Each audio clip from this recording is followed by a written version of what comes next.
Bonjour et bienvenue dans cette nouvelle vidéo du blog Innover Malin. Je suis Laurent Cachalou et dans cette vidéo je vais partager avec vous comment utiliser les dessins pour vos recherches de brevets sur la nouvelle plateforme d'EspaceNet.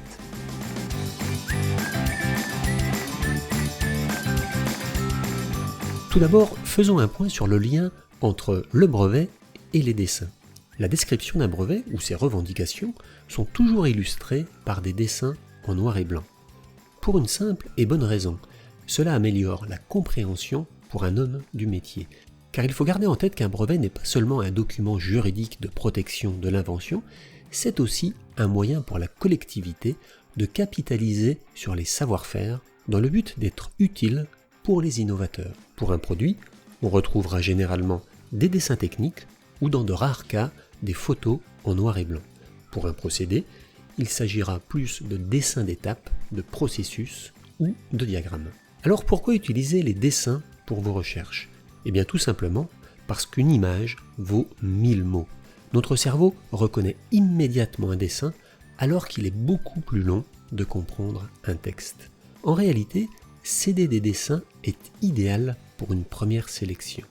Quand vous avez une liste de 100 brevets à analyser, il est toujours intéressant de faire un premier tri rapide avant de passer à une analyse plus poussée.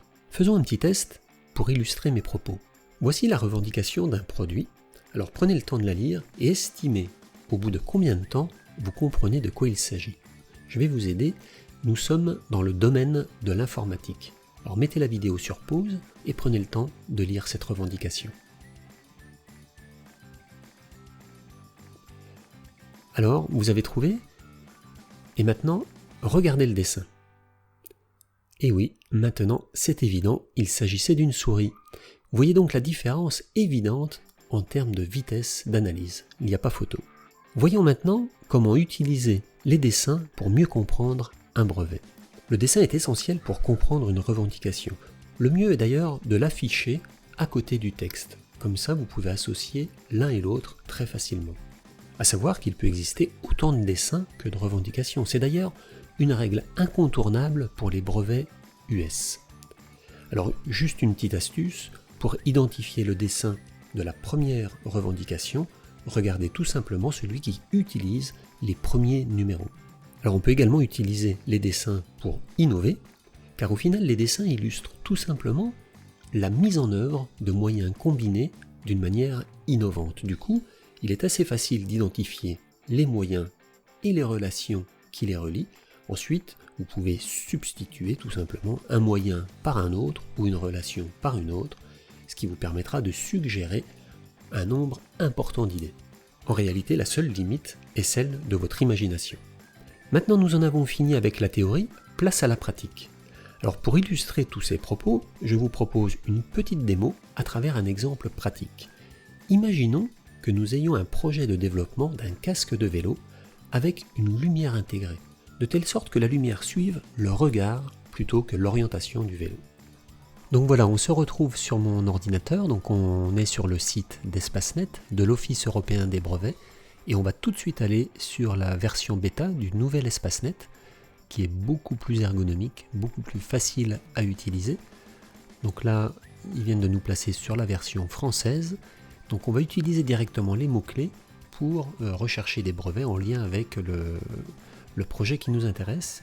Donc on va taper donc les mots-clés bike en anglais, helmet pour casque en anglais toujours, et light pour la lumière. Donc on va lancer la recherche. Nous avons ici 1421 résultats trouvés, donc c'est beaucoup trop.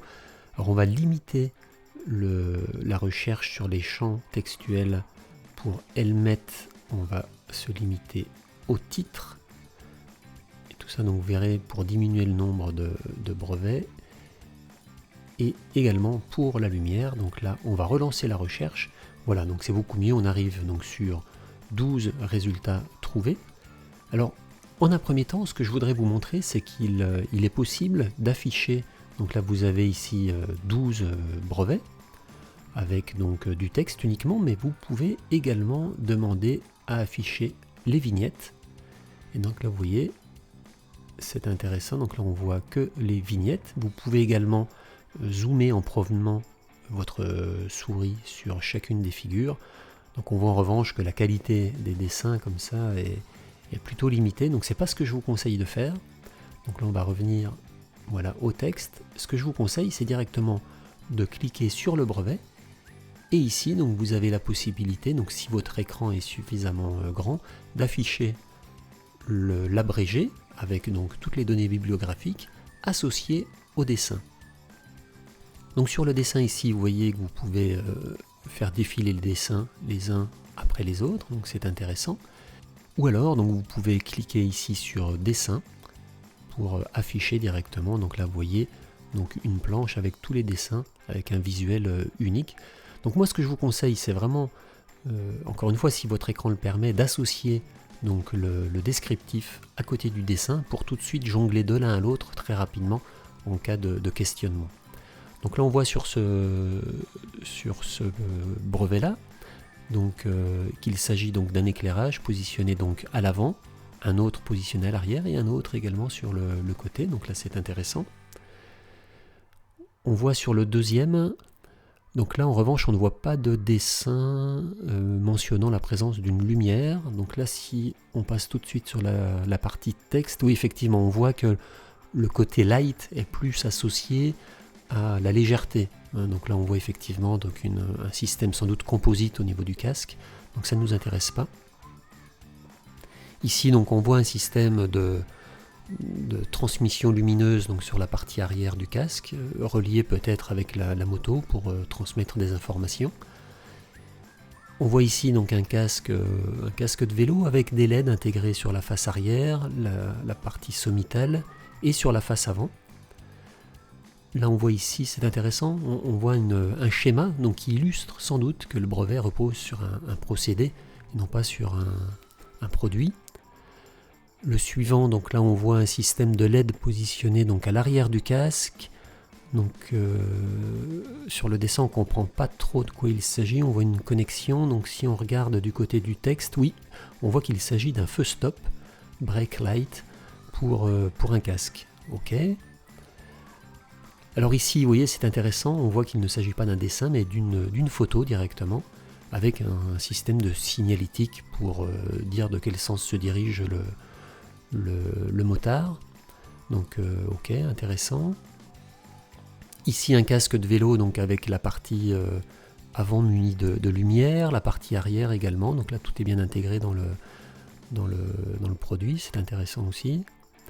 Donc là on voit qu'aucun dessin n'a été trouvé, donc oui, donc c'est un brevet coréen, donc effectivement avec EspaceNet on a du mal à remonter les dessins pour certains bureaux de brevets, donc notamment la Corée en fait partie.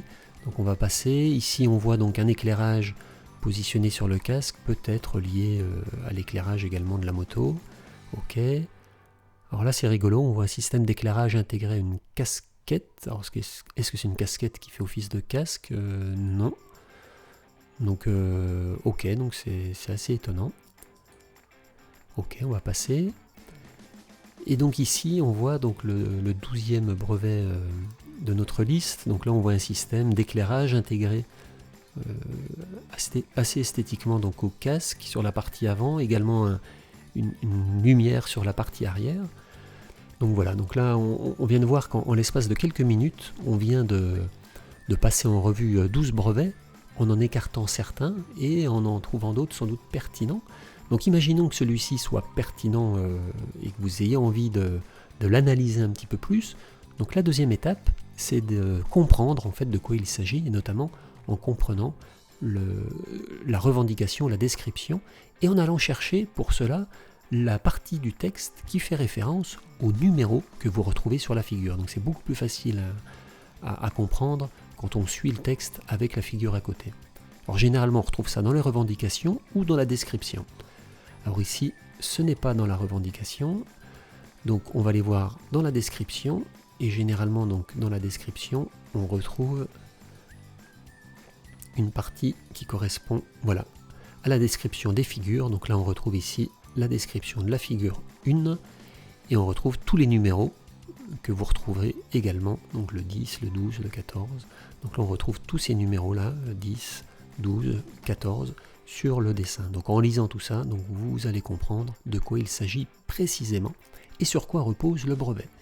Donc là, vous pouvez le lire en anglais, ou alors tout simplement, vous avez la possibilité d'utiliser l'outil de traduction d'EspaceNet qui est vraiment très bien fait. Donc là, vous voyez ici donc la traduction. Donc si on retrouve la partie de la figure, donc là vous voyez donc la figure 1 qui est décrite intégralement. Donc voilà, nous venons de voir donc l'intérêt d'utiliser les dessins pour une lecture rapide des brevets et les utiliser également pour une lecture plus approfondie en les associant donc à la partie textuelle qui reprend donc tous les numéros.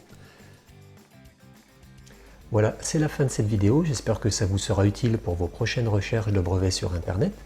Si vous avez trouvé le contenu intéressant, n'hésitez pas à la partager auprès de vos amis ou de vos collègues si vous pensez que ça pourrait leur être utile.